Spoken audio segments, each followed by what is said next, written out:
So hey everyone, thanks for coming. Excited that you guys are here. So this is the second talk of the quarter in the Heart Earth series. If this is your first Heart Earth talk, welcome. I'm excited that you're here. If you are interested about what you hear, and I know you will be because the grad students we have come to talk these things have a lot of interesting things to say, then I encourage you to come back. Any of these talks that happen every other week are open to anyone within the Stanford community. So I look forward to seeing you in the future if you do decide to come back. Just so to introduce myself, my name is Andrew Santa, and I organize and run the course that's associated with the Heart Earth series. It's just a one-unit class. That's a seminar-based class. So thanks for coming. Before I introduce our speaker, there are some snacks, and please eat them all because I don't want to take them home. So yeah, just eat all of them. They'll be pretty good, I promise. And let's see. With that, I'll introduce tonight's speaker. So Tim Latimer is an MBA candidate and a master's candidate in the Environment and Resources program here at Stanford. Before coming to Stanford, Tim completed his undergraduate degree at the University of Tulsa. He studied mechanical engineering. And after that, he's worked basically in the energy space, learning more and researching things related to energy. Initially, he worked in the oil and gas industry as an engineer, and after that, he's done a little bit more research and work in renewables with a sort of particular focus on geothermal later in his working career and as he got closer to coming back to Stanford. So now Tim is running a startup called Fervo Energy, where he aims to bring innovations from the oil and gas industry, basically things he learned while working in that industry, to the geothermal world. And sort of Tim's philosophy is that geothermal is going to be a big part of our renewable energy portfolio in the future.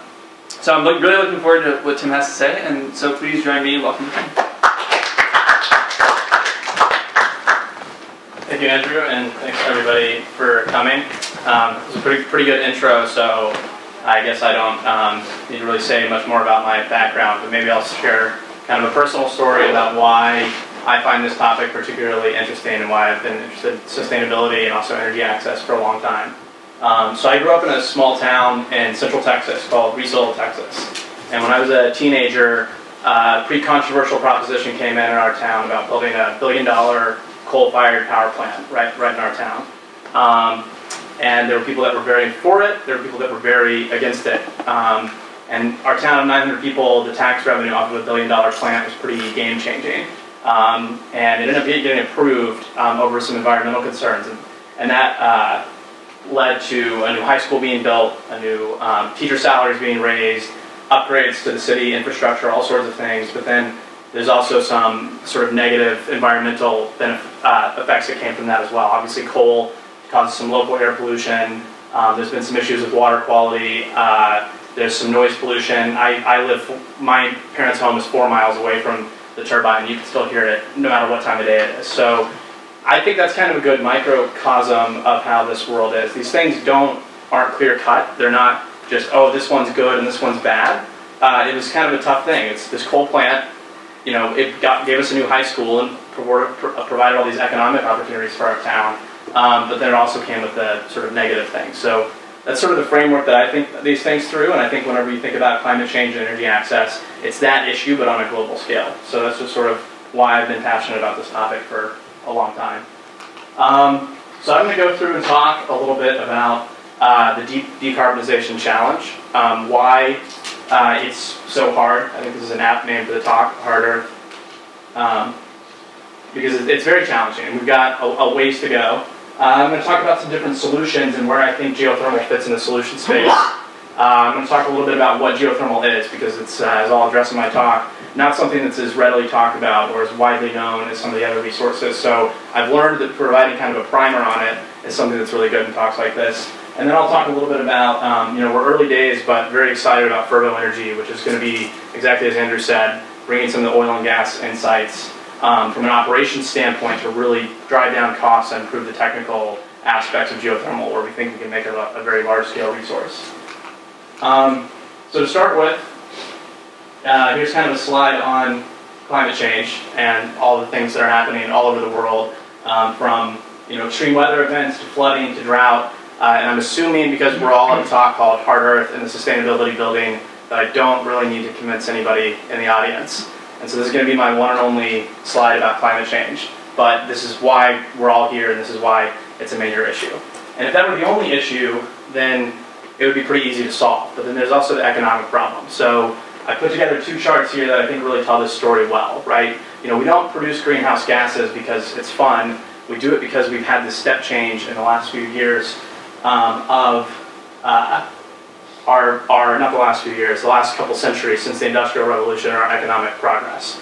So this chart here is the GDP of the world over time, so about the Industrial Revolution right here where it shoots straight up. And this has unlocked a lot of things for us. This has afforded us the lives we have today, but it's also come with the carbon emissions. The other thing is this is a chart of HDI, which is the Human Development Index. And so basically what people's quality of life is by country and their energy consumption. And so the reason why this is a hard challenge is these people here, you know, energy is very, very closely tied to people's well-being. And over the next couple decades, we're going to be moving all the people in these countries here, hopefully up to somewhere here.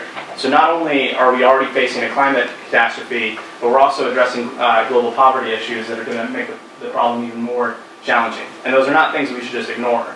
You know, this is a very good thing to be providing energy access to people. And then this is information from the Paris Agreement. The things we need to do to forestall climate change are pretty dramatic, and this is something that I don't think is talked about very often. This is a recent paper from Science detailing what exactly it takes to hit the 2-degree scenario. And you know, the top is a more detailed chart of what it takes driving emissions down. The bottom is a more simplified version, but I think it's more visually appealing. And to get to a scenario in which we keep ourselves to 2 degrees, we actually have to get to net zero emissions by 2050, which means we have to go, you know, throughout the course of time, we've been building up well to 40, and then essentially we have to take a right-hand turn down the chart and basically cut off all carbon emissions, you know, within our working lives here. So there's a lot of reasons to be optimistic. Global renewables capacity has been growing a lot. So this is the global scale, you know, 10% growth rates per year is what we're starting to hit now.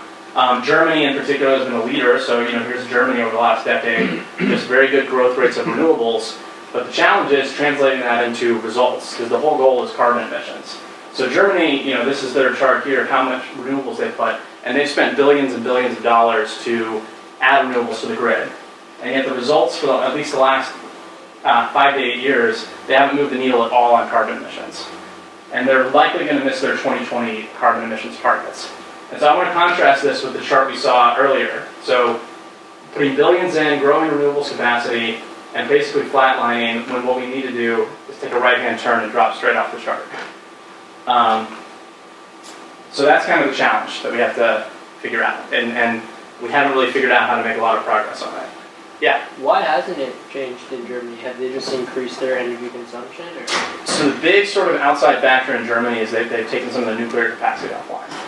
And the amount of wind and solar variable resources you have to bring online to replace that amount of nuclear has meant that they have basically been running in place for about the last decade.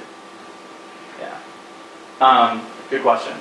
And people want to ask questions, feel free. And I want to talk, so that's sort of the challenge, and I want to talk a little bit about the framework on how to think about this. And this is something I borrowed from Dan Riker, who runs the Taylor Energy Policy and Center for Energy Policy and Finance here. This is his triangle. When trying to find a graphic for this presentation, I actually Googled Finance Technology Policy Triangle, and the first results are Dan Riker. That's how passionate he is about this triangle. But really you have to address these things from all 3 aspects to make any difference. And I'm going to talk a little bit about finance. Since I was an engineer for most of my working career, and then I started the MBA program, so now I think I have to talk about finance. I've been there for 2 years now, so you know, that's going to be the topic for right now. And I'm going to talk a little bit about getting to this point of why there hasn't been a big difference and what is going on with us adding all this capacity of renewable energy but still not being able to necessarily make a big difference, and talk about the economics behind it. So one thing I want to talk about is grid parity. How familiar is this audience? Have people heard the term grid parity before? So grid parity is the idea that a certain technology for generating electricity reaches a point where from a cost standpoint, it's the same cost as what the grid is charging today. So essentially the idea is if you have a new technology you're developing, once you bring it down to grid parity, then it's open season for adoption. But that only really addresses the cost side of the equation. And it doesn't really get to the value side of the equation. So not every single unit of energy that's produced is equal. There's also a lot of value to when it's produced and where it's produced. So the analogy I want to have here is two TVs. They're both $299, and you're at the store thinking about buying them. They're the same in every way, except one TV has a remote and lets you turn it off and on when you want, and the other TV just turns off and on at random. You can't really control it. So they cost the same, but the value they're delivering is a little bit different. And the thing about it is, imagine it's the season finale of Game of Thrones. So you care a little bit about this off and on quality, but then when it's the last 5 minutes of the season finale of Game of Thrones, you care a lot. And the thing about the electric grid is that it's basically the last 5 minutes of Game of Thrones all the time. It's unacceptable to ever really have power shut off in a developed country, and that's a decision we've just sort of made from the beginning. So, you can kind of figure out option A here without the remote is our wind and solar resources. Option B is flexible generation resources. So the question is, how do we get them on the grid? One thing that solar and wind have both done really well in recent years is drop the cost. They've gotten cheap enough where even though they have this quality, they still won't get on the grid. The other thing is policy. Policy in Germany, policy in the United States, policy around the world has helped recognize the environmental benefits of these things and push them onto the grid. So I'm going to talk a little bit about how this plays out in California, this idea of variable resources and electricity coming on and off. So I pulled some charts from yesterday, and the colors, especially with these spotlights, are a little hard to see. But you can see this is actually from yesterday, 4/19/17, California renewables energy production. And I'll draw up my pointer since the line's a little hard. You can see solar, coming here, and then the sun starts to rise and shoots up to about here, and then falls off in the evening. And I actually pulled these charts at like 5:30 last night, so they don't really continue here. And then wind produces for a while, dips down big time in the middle of the day, and then ramps back up right here to sort of full production in the mid-afternoon. And this creates this chart, the net demand chart, which shows your net demand from flexible resources that you have to bring on, net of what wind and solar are already online. So you can see here, there's no wind and solar, not much here, and then the sun comes up, and it drops down and pushes these things down to the amount of energy we actually need from the grid. Now, a lot of the grid isn't really flexible to handle this, so it may look like a minor thing, pushing down this much, but what it does is pushes all the electricity prices in the state of California into a negative territory. So this is a chart I pulled about 5 o'clock yesterday. This is the state of California, every energy node that the state of California runs, and the prices of electricity are actually all negative. And this is because we're producing too much electricity for the grid to handle at that moment. Which is not really a good thing. I said at the beginning we're going to talk about finance. If your business model is you build something and then you sell a product and you make negative money for the product you sell, it's not really the business you want to be in. Luckily, this condition doesn't happen all the time, but as I'll show, this condition happens more and more the more renewables you bring onto the grid. So I just pulled some quotes here about this happening in California due to solar, happening in Germany due to solar, it happens in Texas because of wind. So these are all 3 markets, and they're not the only 3 markets, but they're 3 big markets where they experience negative prices for the electricity on a pretty regular basis. And so, getting back into the basic finance of this, here's for a renewable energy project, the basic business model is I spend a lot of money up front to build a project, and then I make a bunch of money over time in a steady stream, and by the end I have a product that's worthwhile and worth doing, and the cash flows from the project are good. But once you start pushing down this because of the issues around what you can sell the electricity for, all of a sudden you don't have a good economic project. It still costs the same up front, but if the value of the product you're selling drops over time, then it makes the economics a lot more challenging. So the only way to solve for this is to change the market or to have some sort of policy solution or to subsidize this. And this is a problem that's getting worse over time. So this is a chart of curtailment. So whenever we're overproducing that electricity, what we do is the grid operator tells the solar operators to quit producing electricity. And so the state of California starts tracking how much solar energy they don't produce and don't put into the grid. And so this goes back from 14, and you can see it ramping up over time, and it's getting to be a larger and larger problem. And this issue about all the solar energy coming on at once and it being not necessarily timed or flexible to whenever you need it, means that in addition to the installation costs, there's other costs to running the system. And so this is a report from NREL, which is the National Renewable Energy Laboratory, where they did a study of how much do those costs increase as you bring more and more solar onto the grid. And you can see this marginal points. This is what it would be for a new project. You know, up to about the point where you get 10 to 12% of your grid from solar, it doesn't matter. It's still good. It's still, the economics are just what they are. But once you bring more and more on, you start pushing down that curve more to where you're overproducing electricity. Then you have to, every new project has to cut back on its electricity production throughout its life. And so what that causes is an exponential increase in the cost of the electricity. So it starts around 12%. What NREL's model now is by the time you get to around 25%, it's already over tripled the cost and it's taken off on a very scary trajectory.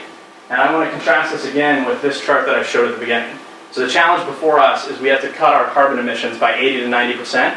And if you look at doing that with PV here, you have to, even getting to 25%, you start getting into this really scary exponential on what the project economics look like. And we need to get to 90%. We got to drop from 40 to 5. So this is sort of a scary thing for thinking about the challenge of climate change and the challenge of delivering energy. And you can look at markets that already have more solar than California and how it's played out. And here's one from Germany where this yellow line here represents the amount of solar that Germany's been able to adopt. And they get about 7.5% of the electricity from solar, and they've had a lot of these market issues already. So they're actually at a point where they had a big ramp up in the amount of electricity they produced, and then and the amount of solar they install. So this is a chart of the actual installed PV where they peaked in 2013 and have fallen pretty steadily since then, where they're not really adding much new solar to the grid, even though it only accounts for 7% of their electricity generation. Sorry, can I just ask quickly? Yeah. Would changes in policy affect this at all? Yeah, and it's to be a tricky question because changes in policy are driven by the underlying economics. So what's happened in Germany is there was really favorable feed-in tariffs and incentives to bring the solar onto the grid. And as more and more solar came onto the grid, the cost to either the government or the utility for that just kept going up and up and up. So it's sort of this feedback loop where the economics inform the policy and then the policy informs the economics. Yeah. So anyway, this is to me a kind of scary picture, and I don't know if I've scared people or if people are following me, but that's kind of the challenge that's before us. Luckily, there are solutions. And if this were just all problems, then this would be a pretty doom and gloom talk. But the message of this talk is that there are solutions. And I think there's 3 really viable ones that are really interesting to look at. Developing dispatchable, low-cost storage resources, adding flexible fossil fuel generation with carbon capture and storage, and then adding baseload flexible carbon-free generation, which I've got a picture of nuclear. That's one option. There's also hydro, and then the point of this talk, geothermal, which we're getting to very quickly. But I kind of needed to set the stage for why people should be interested in geothermal. And one thing to note here is things across energy efficiency and smart grid and transmission apply in all these scenarios, and those are just going to make the problem better and better no matter what.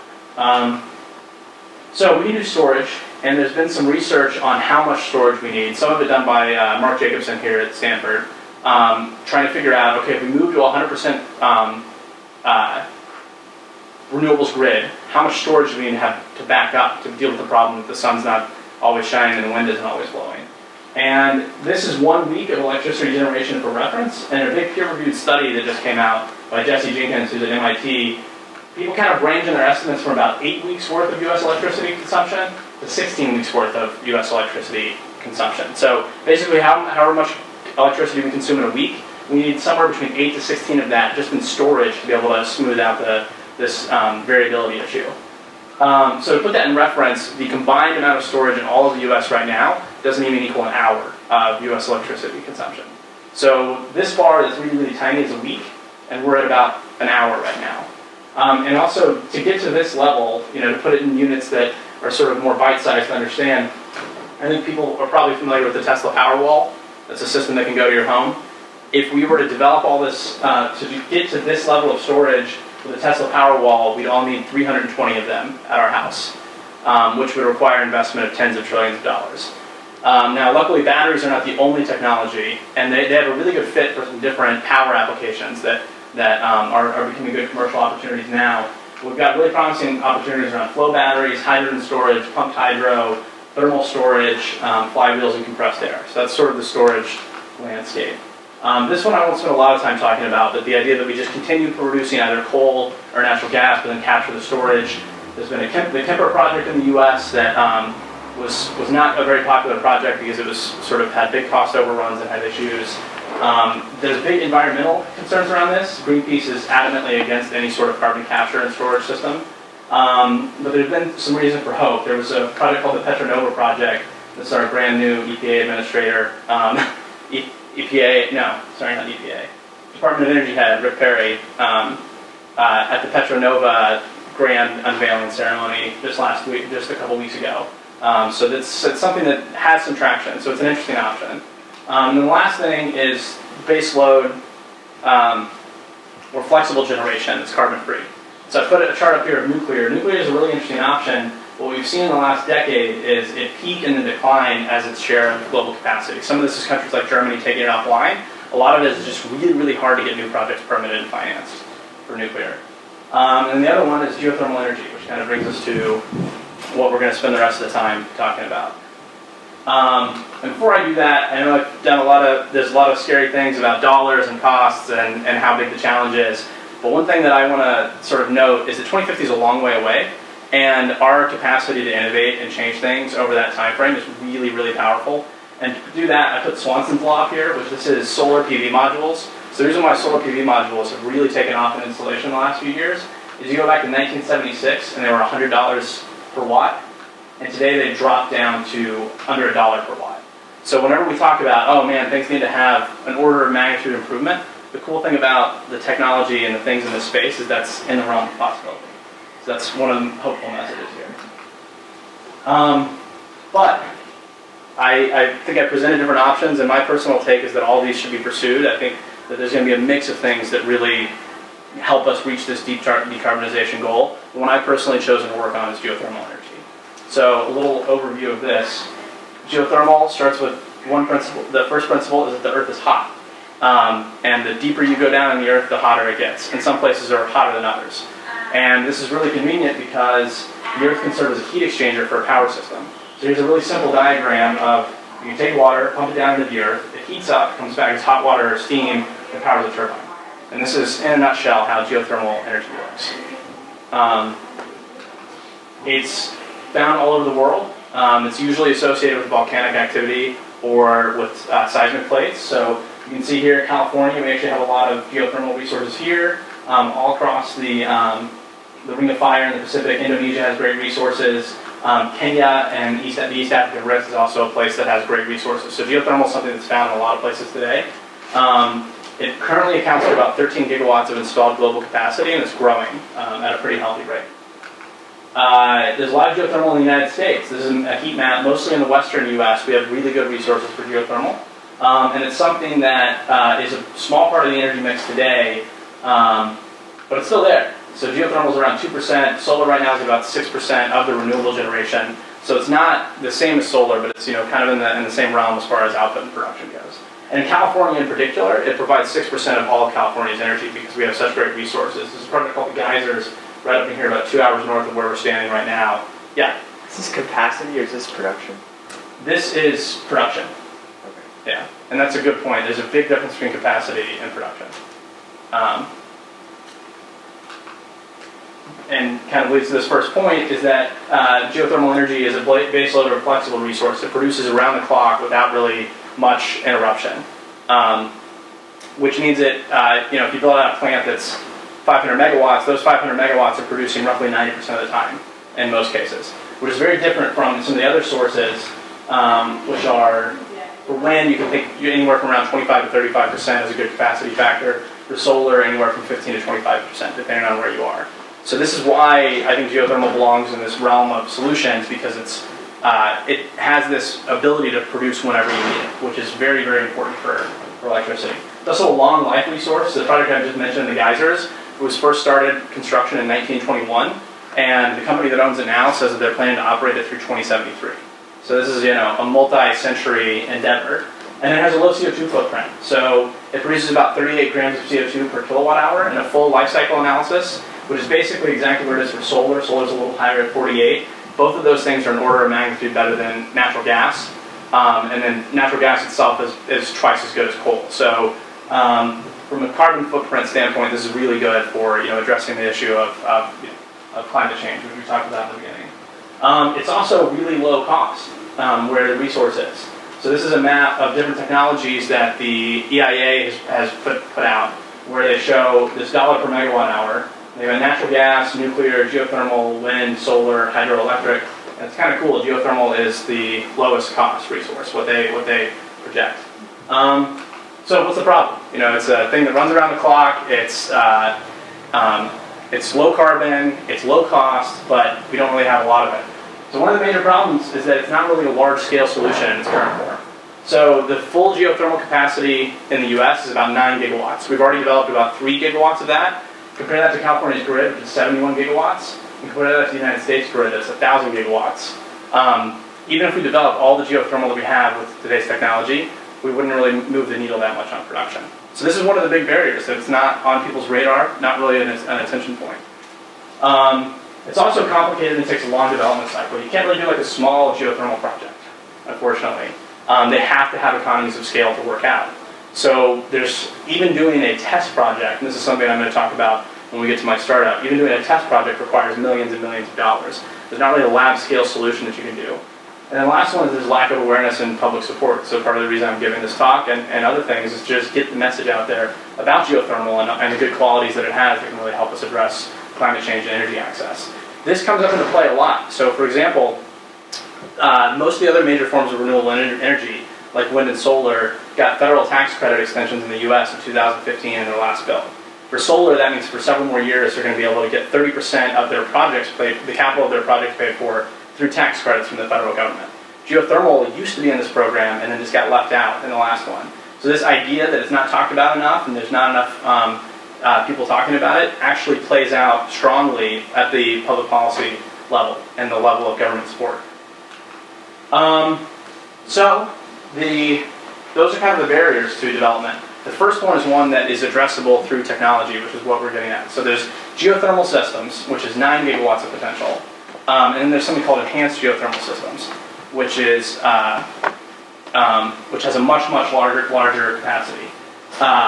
And this is the current capacity. If we develop enhanced geothermal systems, by 2050, the Department of Energy thinks we can bring 100 gigawatts online. So really an order of magnitude up estimate and how much potential we have just in the short term.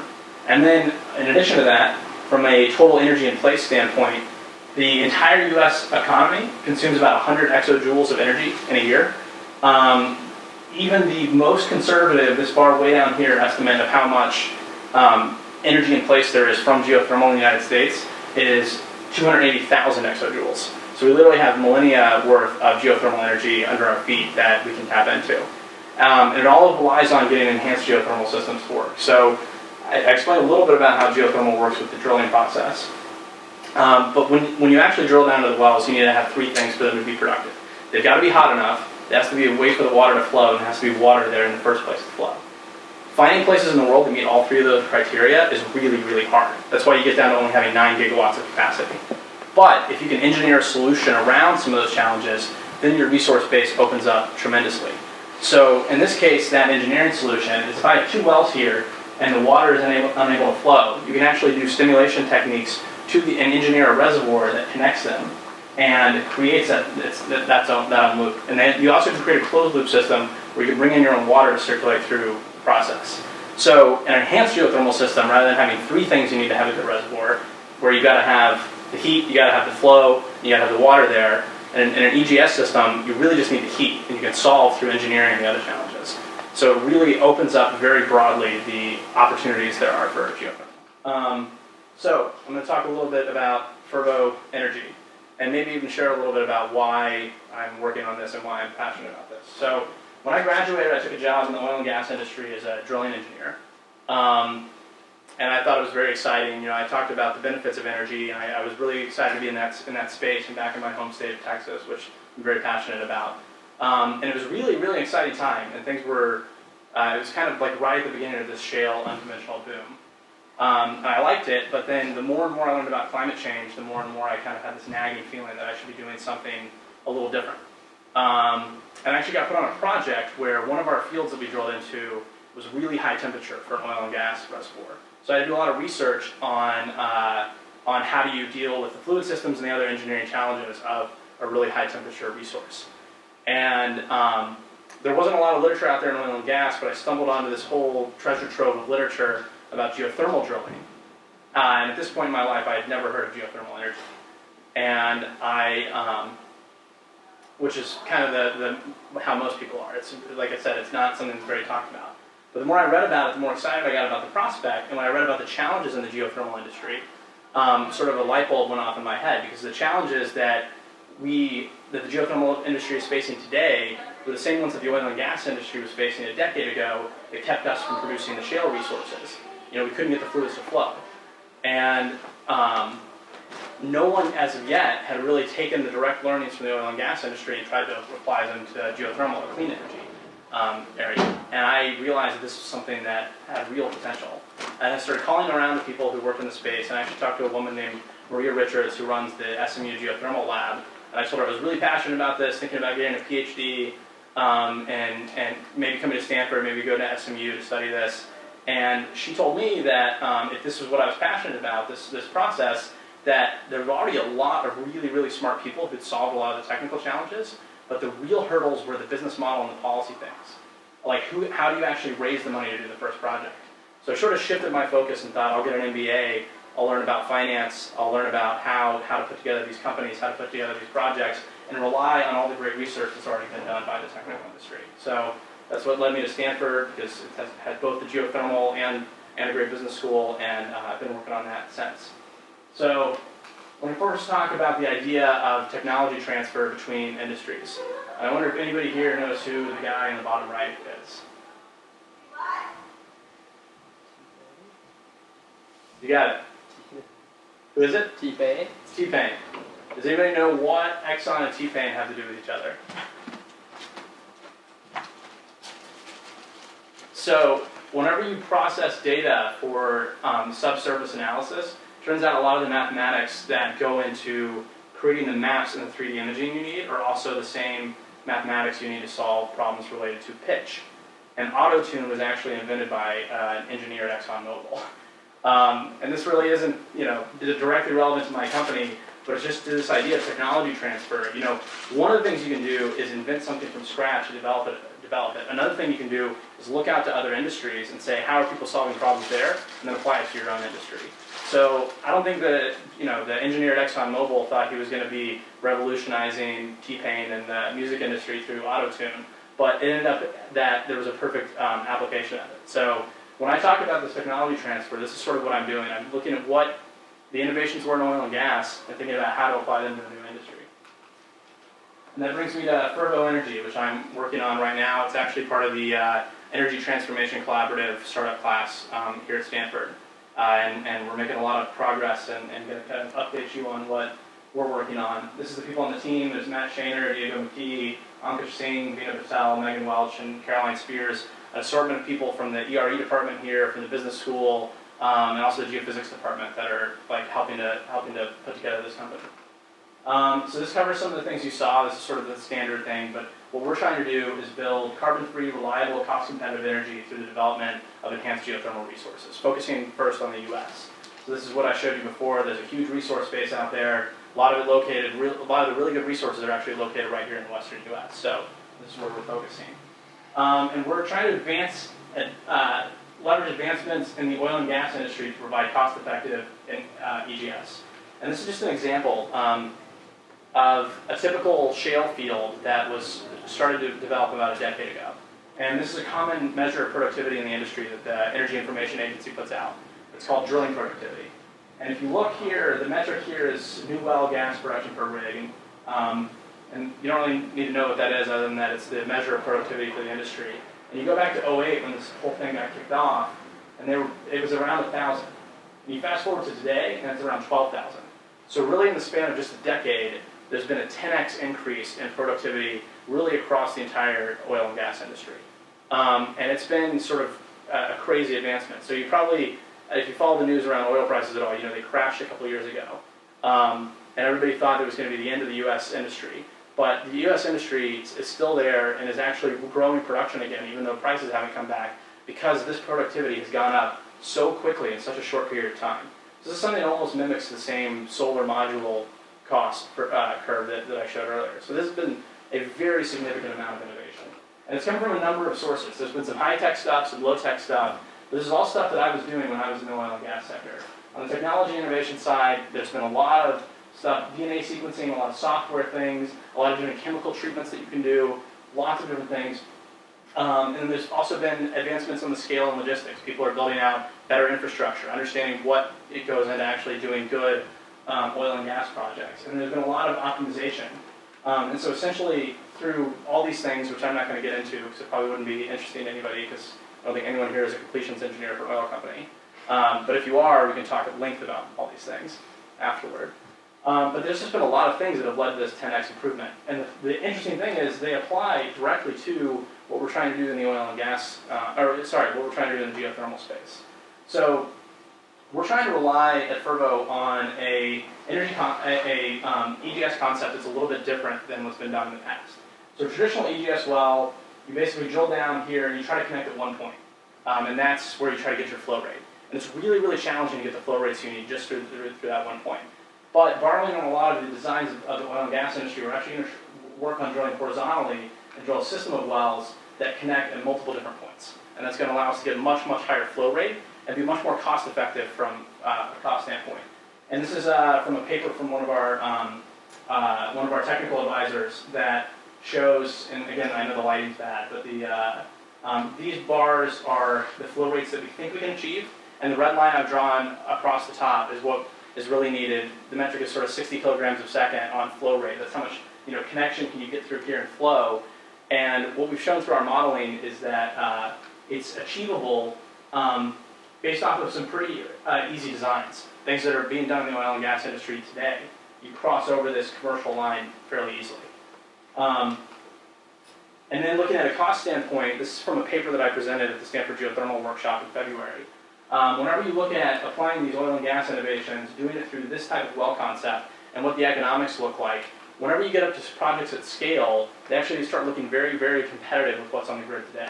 So I've shown here, your early projects, because you don't really have scale and you're also learning, are always going to be expensive. But then as you build out and have multiple different wells in a system that can share a surface facility and all these other things, your costs come down. And I've modeled something here called an experience curve, which is pretty standard, used across all industries, and I've benchmarked it against projects and different technologies in the oil and gas and geothermal space because those are the best analogs because they're subsurface projects.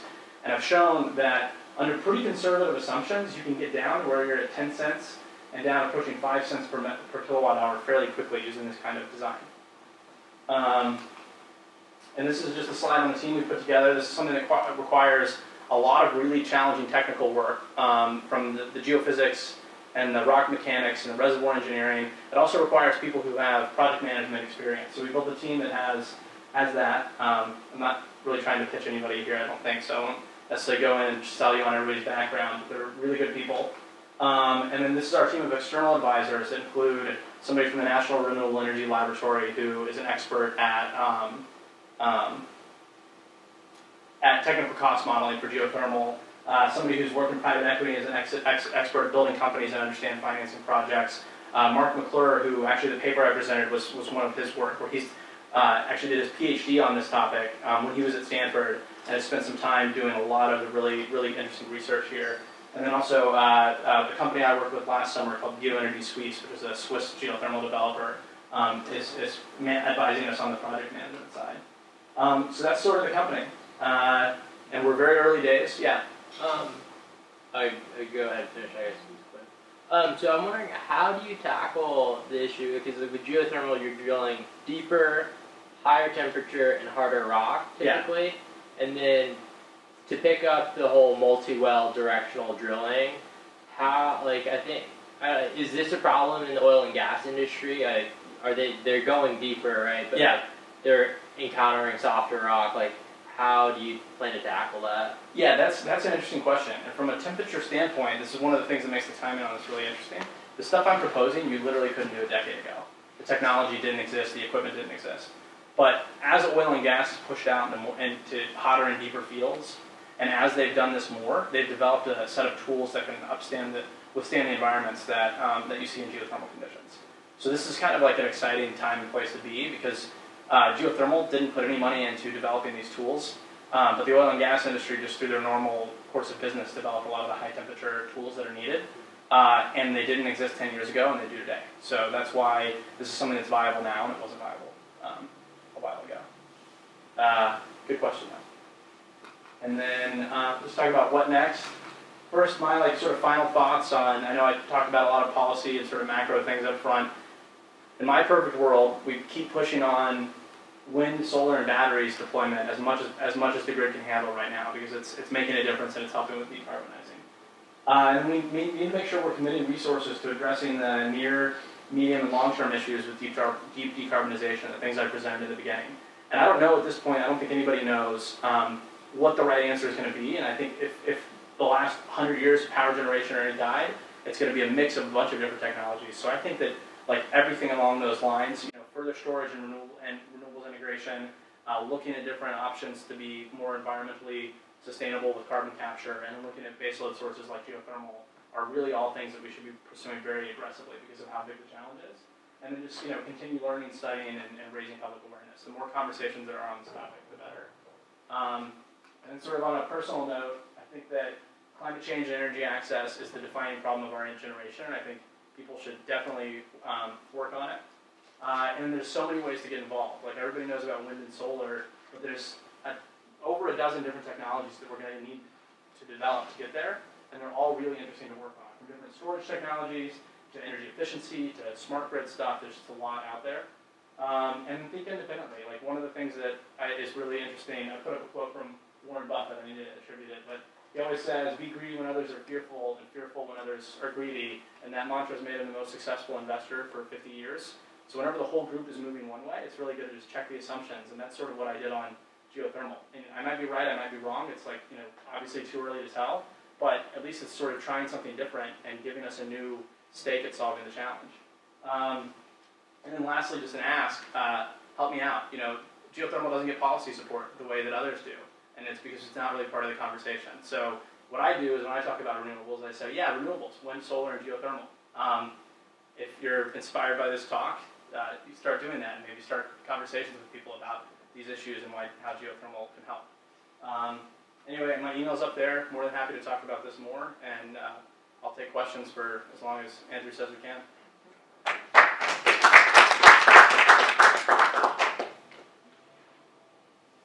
So one of the big, I visited the geysers, and one of the big issues is sulfur, handling all the sulfur excess.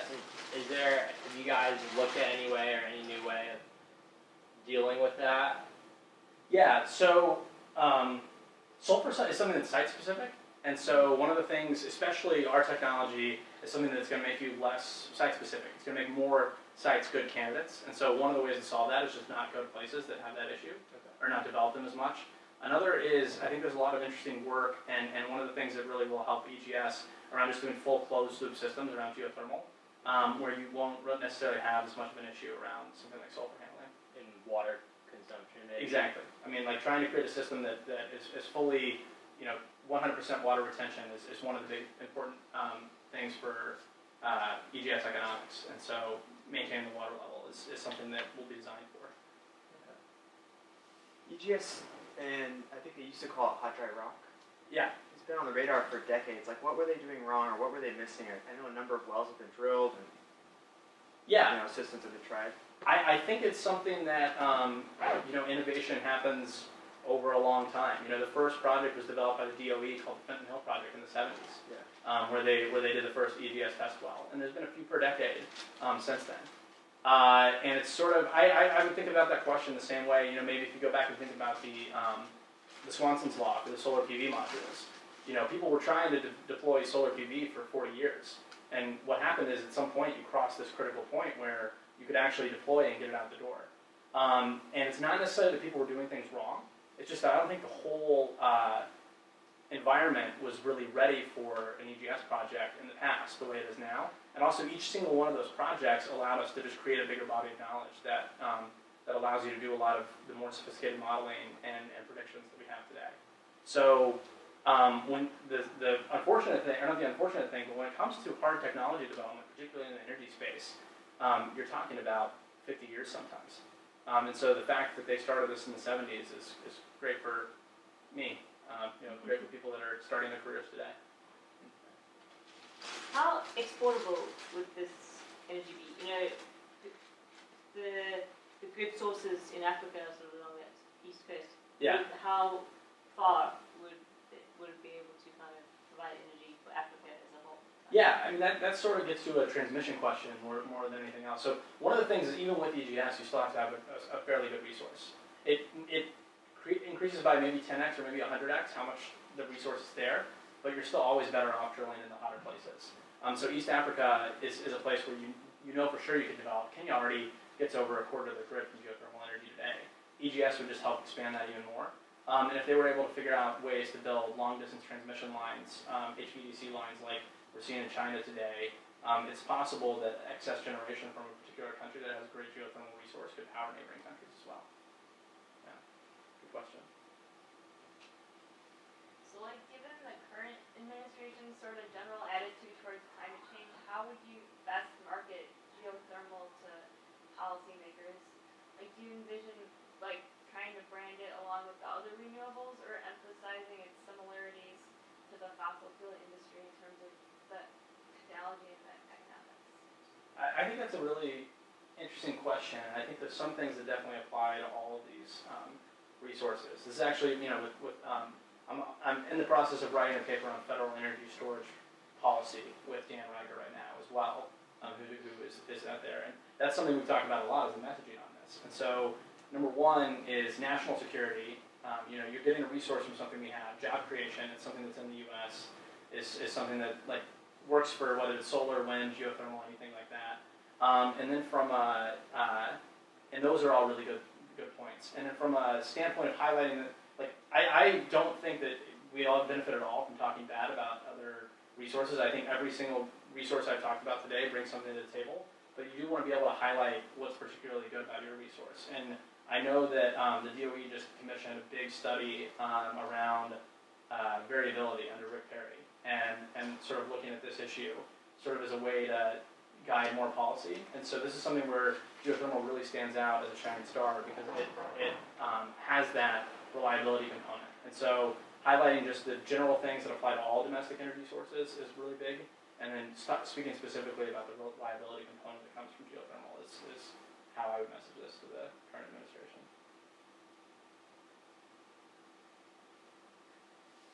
Are there people other than you interested from oil and gas? So oil and gas has had sporadic interest over the years. Chevron, they actually just sold them, but for 40 years developed major projects in Indonesia and the Philippines.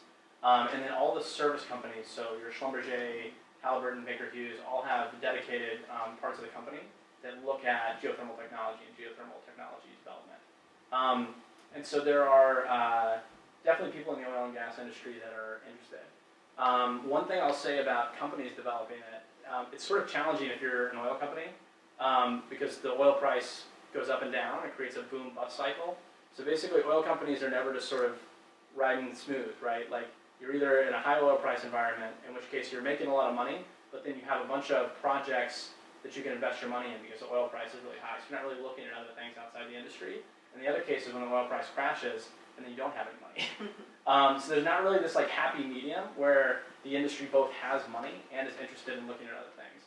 That being said, there are, Shell and Total, in particularly, some of the European super majors have been really good at setting up and looking at least at a venture stage, different renewables technology. And Shell is opening up a $500 million, a large fund that's going to be based out of San Francisco, completely focused on renewable energy and energy efficiency. And so a company like that, a fund like that is definitely something that's of interest to me as a partner, somebody who has the financing capability to put a project in like this and also could lend some technical expertise. from like the many decades of expertise that the oil and gas industry's developed.